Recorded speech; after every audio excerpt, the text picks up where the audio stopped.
본격적인 대선에 막이 올랐습니다. 후보 선출을 위한 각 정당들의 움직임도 빨라져 다음 달 초까지는 대선 대진표가 윤곽을 보일 것으로 보입니다. 네, 오늘 이 시간 두 분의 정치평론가 모시고 각 당과 대선 후보들의 움직임 살펴보겠습니다.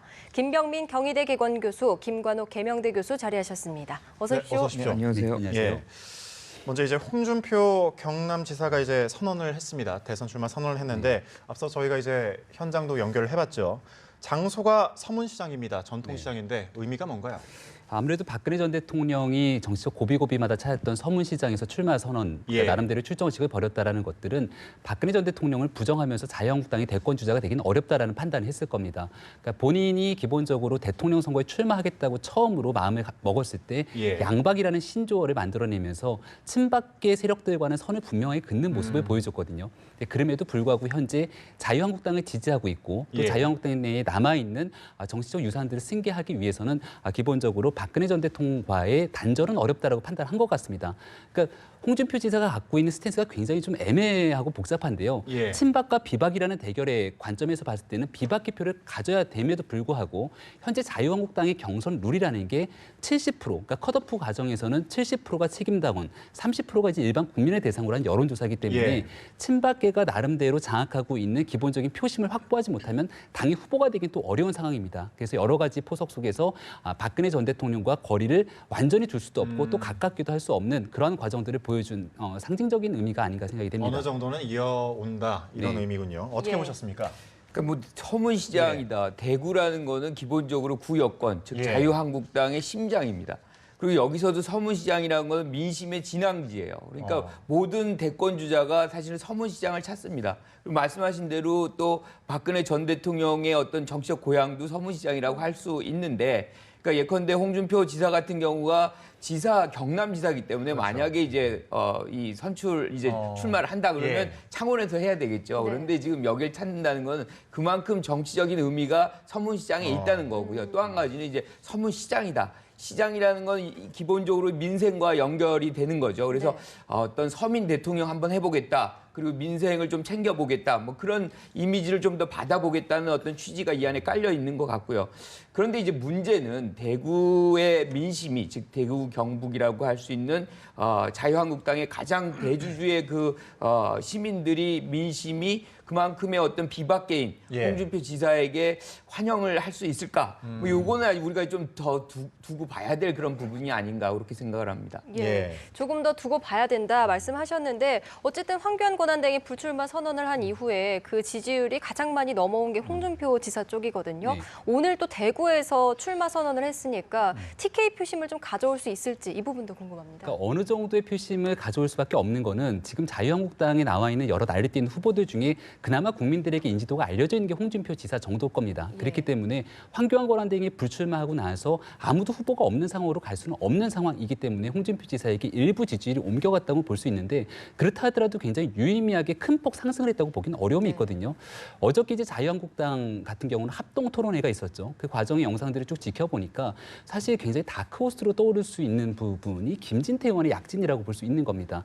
그러니까 지금 자유한국당이 과거의 새누리당 같은 경우는 전국적인 지지도 측면에서 한 40% 정도에 되는 여론적 지지를 받았는데 현재 자유한국당 같은 경우는 한 10% 내외에 남짓되는 여론밖에 없다라는 겁니다. 근데 이 10%의 지지층이라는 건 결국 박근혜 전 대통령에 대한 나름대로 탄핵을 반대하든가 아니면 어느 정도의 애잔한 마음을 갖고 있는 사람들이 클 건데 그런 사람들의 표심이 과연 홍준표 지사에게로 갈 수 있을 것인가라는 측면에서 봤을 때는 김진태 의원이 생각보다 약진할 수 있는 가능성이 높게 되고 결국은 박근혜 전 대통령을 기점으로 박근혜 전 대통령을 계승할 거냐 말 거냐 지울 거냐 말 거냐에 대한 상황 속에서 자유한국당 후보에 대한 결선 과정들이 이루어지게 될 텐데 홍준표 지사가 생각만큼 그렇게 강력한 보수의 중심이 되는 후보로 떠오르기는 쉽지 않아 보입니다. 이 자유한국당 대선 경선 후보가 오늘 압축이 되죠.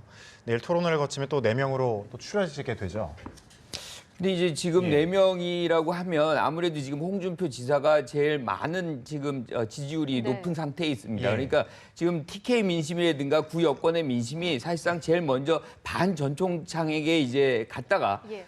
반 전총창께서 이제 뭐 출마를 예. 이제 거두면서 다시 황교안 대행으로 올라왔어요. 근데 네. 황교안 대행도 불출마를 선언하니까 지금 가장 많은 부분이 사실은 지금 홍 지사에게 와 있는 것은 맞습니다. 그래서 일정 부분 미래지향적으로, 그러니까 자유한국당의 어떤 차후 리더로서 이제 이 홍 지사를 여기 생각을 하고 이제 이 지지율이 상당 부분 이동이 됐는데, 지금 얘기한 대로 태극기의 어떤 집회를 주도해온 것도 김진태 의원이에요. 예. 그러니까 이 부분에서 이제 어느 정도 각축이 있지 않을까. 그래서 이 2명은 어느 정도 포함이, 4명 중에 이제 포함이 될 것으로 보이고요.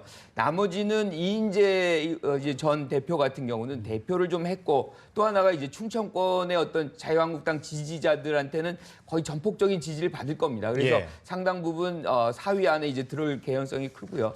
또 한 가지가 뭐냐면 아무래도 자유한국당의 가장 핵심 지역은 TK 지역인데, 거기서 뭔가 이제 선거인단이라든가 지지를 확보하기 가장 용이한 사람이 사실은 박관용 지금 현 경북지사라고 본다면, 왜냐하면 조직표를 동원할 예. 가능성이 높으니까. 그러면 이제 4명으로 이제 추린다면 이 4분이 가장 그 들어오기에 좀 유리한 조건의 상태에 있지 않나, 그렇게 판단합니다. 네. 자, 민주당 얘기해보면요. 어제 갤럽 여론조사에서 문재인 전 대표가 부동의 선두를 지켰고, 안희정 충남지사도 잠시 하락을 했다가 이제 2주 연속 다시 오르는 모습을 보였습니다. 자, 정당 지지도를 보면 또 민주당이 역대 최고치 46%를 기록하기는 했는데, 이제 문재인 전 대표가 계속해서 부동의 1위를 지킬 것인지 그 부분 전망해 주시죠. 그렇죠. 일단 뭐 더불어민주당이 굉장히 약진하고 있는 건 부정할 수 없는 사실이고, 10년 동안 있었던 보수 정권에 대한 국민들의 피로감, 여기에 뭐 최순실 국정농단 사건 때문에 더불어민주당이 이번 대통령 선거를 앞둔 지지도는 계속해서 상승할 수밖에 없는 상황일 겁니다. 예. 근데 이제 문재인 전 대표 같은 경우가 정당 지지율이 40%를 넘는 상황 속에서 정당 지지율만큼 따라가주지 못하는 부분도 분명히 존재하는 거거든요. 그러니까 굉장히 선두권을 꾸준하게 달리고는 있는데, 여기에 대해서 그 이상을 치고 올라가지 못하는 결정적인 이유 중에 하나는 나름대로 확장성의 한계, 그리고 이제 비토 여론이 어느 정도 있다라는 부분들을 보여줄 수 있을 겁니다. 그러니까 이런 부분 속에서 비호감도와 호감도에 대한 여론조사를 해보면 안희정 지사가 그 문재인 전 대표에 비교해서 높게 나오는 이유가 확장성에 대한 부분 때문에 그렇다라고 볼 수 있는데, 결국은 더불어민주당이 후보를 선출하는 과정은 적극적인 지지층, 참여층을 통해서 결정되기 때문에, 만약 이 과정에서 문재인 전 대표가 아무래도 현재까지는 당선될 수 있는 확률이 굉장히 높아지고 있는 거고요. 네. 다만 이제 더불어민주당이 결선 투표제를 도입했기 때문에 예. 국민 참여 경선 속에서 결선 투표에 안희정 지사가 어느 정도 약진을 하고 문재인 전 대표가 과반을 확보하지 못하게 됐을 경우, 문재인 대 안희정의 대결로서 결선 투표가 가게 된다면, 이게 이제 더불어민주당 지지층만 참여하는 게 아니라 대다수의 많은 국민들이 참여를 했기 때문에 그때는 혹시 모르는 반전의 가능성도 여전히 남아있긴 하다, 이렇게 보여집니다. 예. 그런가 하면 이제 국민의당 오늘 오전에 TV 토론회가 있었습니다. 특히 안철수, 손학규 후보의 좀 신경전이 좀 치열했는데 어떻게 보셨나요? 그럼 오늘 예. 저도 봤는데요. 예. 뭐 여기 큰 어떤 기존 질서, 즉 안철수 전 대표가 지금 우위를 점하고 있지 않습니까? 예. 그런 부분에서의 어떤 큰 변화를 가져올 만큼의 어떤 격렬한 또는 치열한 그런 논쟁이 전개되지는 못했다. 다시 얘기하면 사실은 이제 언더독이라고 할 수 있는 손학규 후보나 또는 이제 박준원 후보가 좀 더 치명적인 어떤 질문들이라든가 뭔가 이렇게 공세적인 것들을 가져오고, 그것들이 이제 국민들의 어떤 공감대를 얻을 만큼의 어떤 얘기들이 전개가 돼야 되는데, 사실은 그런 것보다는 오히려 안철수 예. 전 대표가 오히려 우위를 점하는, 예컨대 이제 연정 같은 것이 가장 큰 이슈가 됐어요. 근데 연정을 대선 전에 하느냐 아니면 대선 이후에 하느냐, 이걸로 이제 분리가 되는데, 사실은 안철수 전 대표 같은 경우는 각자 뛰고 나중에 이제 그 결과를 보고 어차피 이제 여소야대가 되기 때문에 누구든 어느 당 후보가 되더라도 그때 가서 연정을 생각해 본다는 굉장히 보다 현실적인 어떤 해법을 내놨는데 반해서 지금 손학규 전 대표라든가 뭐 박주선 이 국회 부의장 같은 예. 분들은 사실 그 전에 하자. 근데 사실은 제3지대 뭐 빅 텐트도 예. 만들어지기 어렵잖아요. 그러니까 이거 조금 더 비현실적인 그래서 오히려 국민적 공감대를 좀 얻지 못하는 그런 주장들을 했다는 측면이 있다고 본다면 예. 이번에 토론에서 뭔가 이렇게 탑독을 많이 견제하는 그런 얘기들은 좀 많이 못하지 않았나 뭐 이렇게 네. 판단합니다. 예, 예. 알겠습니다. 자, 바른정당 얘기로 좀 넘어가 보면요. 유승민 의원이 경선 레이스가 개막된 이후에 내일 첫 일정으로 대구를 찾습니다. 아무래도 지금 지지율이 많이 오르지 못하고 있는 상황에서 대구 방문으로 좀 반등의 계기가 될 수 그렇죠. 있을까요? 떠나간 보수의 민심을 어떻게든 다시 잡아오기 위한 노력이 필요할 겁니다.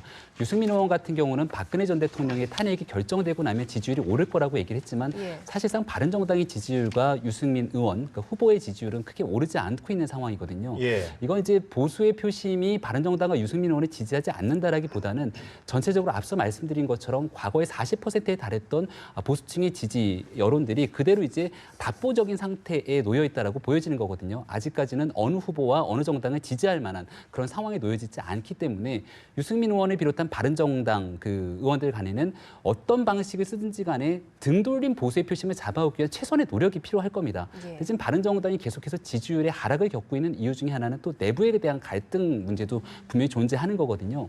정병국 당대표가 박근혜 전 대통령이 파면이 이루어진 직후에 당대표직을 던졌습니다. 그 예. 이유는 새로운 리더십을 가지고 바른정당이 약진할 수 있는 길을 터준 건데 그 이후로 비대위원장 문제를 놓고 김무성 전 대표를 추대하느니 마느니에 대한 논쟁 속에서 지금 바른정당이 굉장히 주춤주춤한 모습을 보여줬거든요.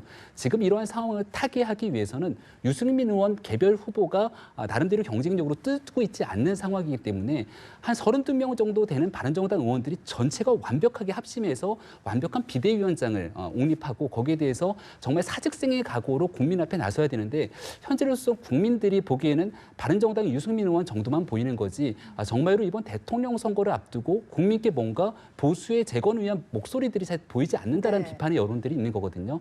따라서 유승민 의원 혼자서 대권 행보를 치를 수 있는 상황이 아니라 바른정당 의원들 전체가 다 합심해서 나서지 않으면 이번 대통령 선거뿐만이 아니라 앞으로 있는 정당 정치의 일정에서도 큰 문제가 있을 수 있는 상황이 올 겁니다. 예. 예. 말씀하신 것처럼 이제 지지율이 좋지는 않잖아요, 실제로. 그렇기 때문에 이제 바른정당이 한국당 혹은 국민의당과 후보 단일화를 할 것이다, 뭐 이런 관측도 있거든요. 그 열세에 놓인 정당들이 뭔가 반전의 카드를 만들어 보고 싶은 굉장히 희망 섞인 예. 어떤 기대의 하나의 안인데 사실 현실성은 저는 개인적으로 굉장히 없다고 봅니다. 우선은 지금 뭐 제3지대 빅 텐트라는 것도 구성되기 굉장히 어려워요. 예. 우리가 알다시피 김종인 전 대표가 지금 탈당까지 해서 준비를 하고 있음에도 불구하고 이게 쉽지가 않습니다. 그리고 각 당이 지금 경선들을 진행하고 있기 때문에 이 모든 것들이 끝난 이후에나 뭐 생각해 볼 수 있는 그런 요소들이고요. 또 한 가지는 이렇게 이제 이 3당이 사실상 굉장히 거리가 있거든요. 이념적으로든 뭐 이 구여권 뭐 이렇게 돼 있는데 가장 사실상 지지율이 높다고 할 수 있는 지금 국민의당의 안철수 전 대표 같은 경우는 지금 이 부분에 대해서 거부를 하고 있습니다. 예. 그러니까 즉 단일화 같은 거는 있을 수 없다.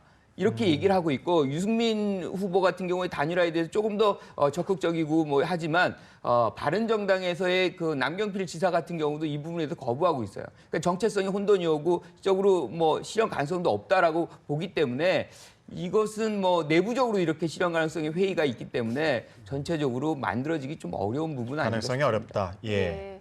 자, 지금 민주당을 제외하고 나머지 3당은 좀 김 빠진 경선이라는 얘기도 많이 나오고 있잖아요. 좀 극적 반전의 계기. 정말 바른정당과 뭐 자유한국당이 합쳐진다든지 아니면 뭐 비문 진영으로 네. 합쳐진다든지 이런 건 없을까요? 그러니까 저는 후보가 결정되고 나고 일단은 더불어민주당의 후보가 만약 문재인 전 대표를 결정이 되고 나면은 지금 같은 상황에서 굉장히 좀 다른 상황으로 반전될 수 있는 예. 확률이 꽤 있을 겁니다. 왜냐하면 현재 문재인 전 대표를 제외하고 나면 안철수 전 대표가 한 10% 전후의 지지율을 갖고 있고 이와 같은 상황에서 대통령 선거를 치르게 된다라면은 이거는 뭐 불보듯이 뻔하게 그냥 문재인 전 대표의 승리로 점쳐질 텐데 그대로 선거가 이루어질 것이냐라고 하면은 과연 나머지 후보들이 이러한 상황들을 방치할 수 있을 것인가 굉장히 의구심이 들 거거든요. 현재로서는 뭐 제3지대, 특히 개헌을 고리로 한 연대의 가능성이 굉장히 낮게 평가하지만 각 당의 후보가 선출이 되고 난 이후에 문재인 전 대표가 더불어민주당의 후보로 상수로 결정이 되고 난다면 연대에 대한 움직임들은 훨씬 더 활발해질 수 있다라는 생각이 들고요.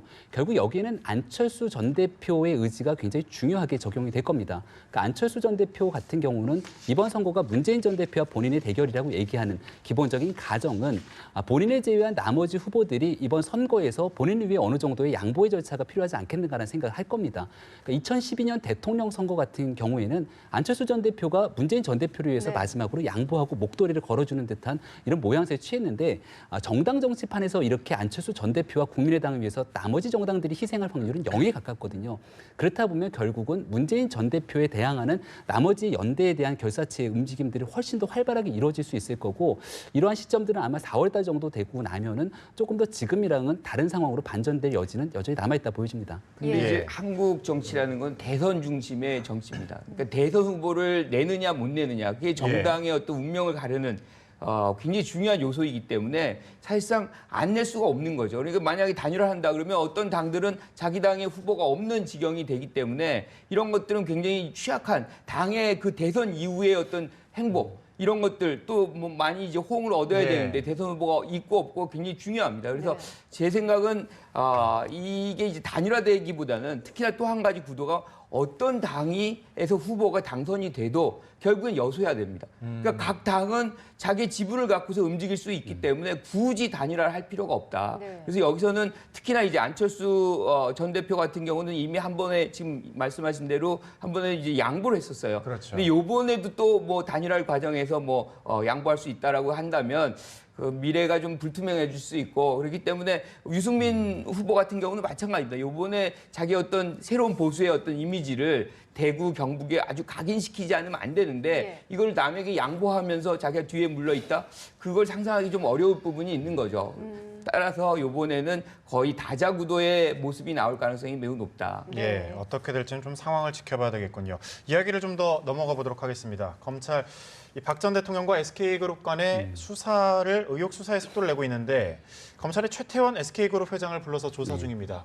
어떻게 보십니까? 이 그 부분? 검찰 입장에서는 예. 당연히 소환할 수밖에 없는 예. 상황일 겁니다. 왜냐하면 특검에서 이재용 부회장을 가지고 이 뇌물죄로 구속영장을 청구했던 상황이고 예. 특검이 30일에 수사기간 연장을 요청했지만 결국은 요청되지 못한 상태로서 연장되지 못한 상태로 검찰이 몫이 넘어가게 됐죠. 그러니까 대한민국의 여론이라든지 사람들, 국민들이 바라보는 관점에서는 특검이라면 이랬을 텐데라고 하는 아쉬움을 갖고 있다면 검찰이 그게 바로 갖고 있게 되는 수사의 가장 큰 부담일 겁니다. 예. 특히나 이 최태원 SK그룹 회장 같은 경우에는 특검 입장에서 뇌물죄로 적용하기 위한 명백한 혐의를 찾아내진 못했으나 그 말 그대로 최태원 회장의 사면을 전후로 해서 나왔던 안종범 그 수석에 대한 문자 메시지 기록이라든지 이런 그 몇 가지의 정황 증거들은 있는 거거든요. 근데 이런 증거들을 토대로 추가적인 수사를 통해서 어떻게든지 검찰이 특검에서는 소환하고 기소를 할 수 있는 상황인데 검찰이기 때문에 못했다라고 하는 그러한 그러한 의혹들을 받고 싶지는 않을 거기 때문에 최대한 할 수 있는 도리를 다하려고 하겠지만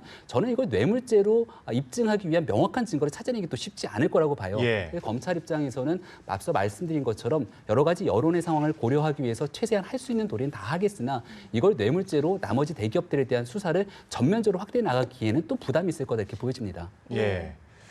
짤막하게 질문 하나 더 드릴게요. 덴마크 검찰이 정유라 씨 송환을 결정을 했는데 송환이 되면 앞으로 좀 어떤 영향을 미치게 될까요? 그 송환이 된다면 예. 사실은 뭐 최순실 씨의 어떤 마음의 심적 동요가 아주 많이 이제 일어날 것이다 하는 것을 우리가 예측해 볼 수 있는데 예. 사실은 돌아오기에 송환되기 굉장히 어렵습니다. 여기서 이의 신청을 하고 또 이걸 재판으로 가고 또 뭐 거기서 3심까지 가고 또 하나가 뭐냐면 리스본 조약에 의해서 만약에 난민 신청을 하면 제일 먼저 이 유럽에 왔던 국가로 가서 심판을 받아야 돼요. 그렇게 되면 어디로 가냐면 독일로 가야 됩니다. 그래서 독일에서 다시 절차를 받아야 되는 것이기 때문에 시간적으로 본다면 지금 아마 이 모든 재판들이 다 끝난 이후나 되지 않을까. 그래서 예. 실현 가능성이 매우 낮다라고 보는 것이죠. 송환 자체가 좀 쉽지는 않겠다. 예, 알겠습니다. 말씀 여기까지 듣도록 하겠습니다.